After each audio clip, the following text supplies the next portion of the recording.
Hey guys, it's Rick. I'm here to finish up my top 100 films of all time. This will be 25 through 1. Now, the one thing that's different about my list, there's a lot of movies I love. If I don't own those films, they're not on this list. They got to physically be on these shelves in my room for me to even consider putting them on here. Perfect example, like Terminator 2. Love the movie, just don't own a copy of it right now. But let's get started. Number 25, film I watch every Christmas, Mickey's Christmas Carol. I have an obsession with Christmas Carol films, and this particular one is one that just stands out for me. 24, National Lampoon's Vacation. Me and my wife watch this at least once or twice a year. Fun film. 23, Christmas Vacation. Another vacation film that is definitely watched every year at the house. 22, one that I saw for the first time early last year and really enjoyed it. I watched it twice last year. Was The Cameraman with Buster Keaton. One of my favorite Buster Keaton films. 21, E.T. Childhood favorite that continues to hold up well year after year. Number 20, The Shawshank Redemption. It's been a while since I've seen this. If I watch it again, it might go up the list higher. I may watch this again sometime this year. Number 19, I've seen this a lot. I love it. And it's Tremors. I mean, Kevin Bacon, Fred Ward. You just can't beat this. Number 18, from Vincent Price Collection, is right here in the corner, The Last Man on Earth. I think it's one of Price's best. I do like House on Haunted Hill, but this year it didn't make the cut. Number 17, Scream. Actually, I left that off my list last year, and I've watched it twice this year. I still enjoy it, but it has fell down a little bit. And maybe from the multiple viewings, I've seen it so many times. It doesn't have the impact it did, but it's a good series, and I like it. But it's a little lower than it has been. However, this one always is in my top 25, and from the Friday 13th set, it's Friday 13th Part 7, The New Blood. I don't know what it is about this movie. I think it's the idea of Jason actually having a challenge for a change. Yeah, he's killing stupid teenagers, but the last kid with the psychic abilities, kind of like a Carrie, which is kind of how this was teased as Jason versus Carrie. It made it interesting. So I enjoy it. Number 15, The Maltese Falcon. I do like Casablanca, but The Maltese Falcon, I always give it the edge. Something about it, I just love it. Number 14, Commando. One of the greatest action movies ever made, hands down. Into the list this year, one of my all-time favorite films. I've seen it, I guess 3 times. And every time I watch it, it goes higher and higher. I just like it. And it's The Greatest Show on Earth with Charlton Heston. Any movie that, great cast. You got Betty Hutton, Cornel Wilde, Charlton Heston, Dorothy Lamour, Gloria Graham, and Jimmy Stewart, who would only do the movie if he could be a clown. And he's great in it.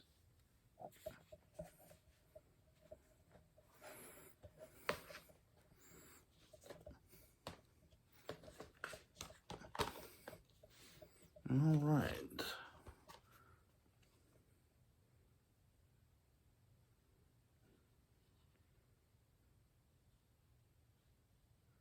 Number 12, The Big Lebowski. No, let me be honest with you. This is a movie I could not stand the first time I saw it. I've now seen it 3 times, and every time I see it, it gets better and better and better. I think they're going to re-release it in either April or May this year to the theater, and I'm going to go back and see it because I ended up liking it that much.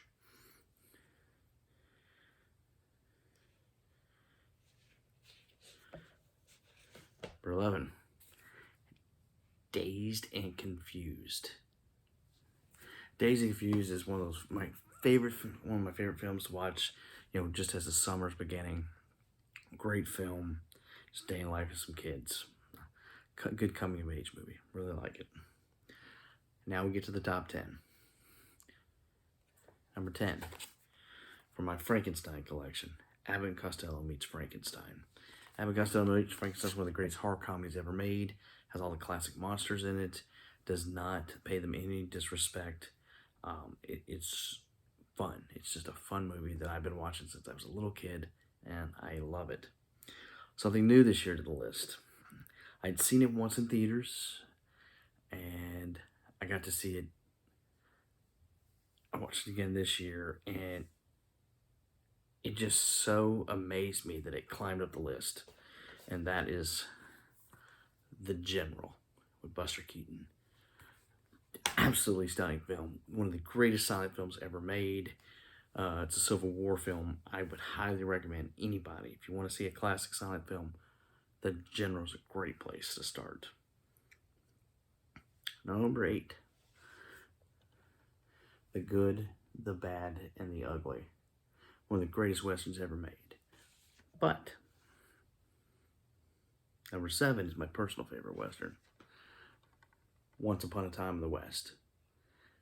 Charles Bronson in this is fantastic. Henry Fonda. Absolutely love this film. Number 6, Equilibrium, Christian Bale. Such an underrated movie. I ended up getting this steelbook on a trip this year, and it's the best transfer I've ever seen of it, so I'm really happy to have this. But a fantastic movie. It's nothing you hadn't seen, but it's just how well it's put together. Number 5, The Monster Squad. Watched it again this year, and it just continues to cement why it's a childhood favorite. I just love the movie. I always have, I always will. Pays respect to the Universal monsters. The Dracula is one of the best on-screen performances I've ever seen. I just like Duncan Rangar's character in this. The kids are great. Goonies meet Universal monsters. How can you go wrong? Number 4, Spaceballs. Spaceballs is one of the greatest comedies of all time, and it's probably the film that I know the most dialogue from. I can quote it by heart. I've watched it so many times. A lot of fun. There's looks at Star Wars in here, Star Trek, Aliens, just a lot of science fiction films. It was just spoofed perfectly. Number 3, North by Northwest. My favorite Hitchcock film to date. It made me a Cary Grant fan. It actually was the whole reason I started watching classic films. First movie I ever rented when the AFI list came out, and it just kind of opened the door to me. I actually, a couple years ago, had watched the entire AFI list. Found a lot of new favorites, some not so much, but North by Northwest is one of my all-time favorite films, hands down. Number 2, falling from the top spot this year, Dracula. Now, I've told this story more times than I know. It's the film that made me into horror movies or movies in general. I love Dracula. It's a fantastic film. Bela Lugosi is great in it. A fantastic cast. Dwight Fry's Renfield is just amazing. A lot of stuff. It's been the look of Dracula for going forward has always been influenced by this film. It's just a really good movie, and it's always going to be special in my heart. But there's one movie I've always told people, if it ever made it to Blu-ray, it would eclipse Dracula, and because there's something about it, and that's the one we're going to show you now. And my favorite movie of all time, Mark of the Vampire. Also a Bela Lugosi. So why Mark of the Vampire? Mark of the Vampire is a remake of London After Midnight, the most famous lost film in history. People would love to see it. We're never going to unless some miracle happens. So what I like about Mark the Vampire, everybody loves the opening of Dracula, all the atmosphere, everything that's going on in that. Well, imagine having that the entire picture.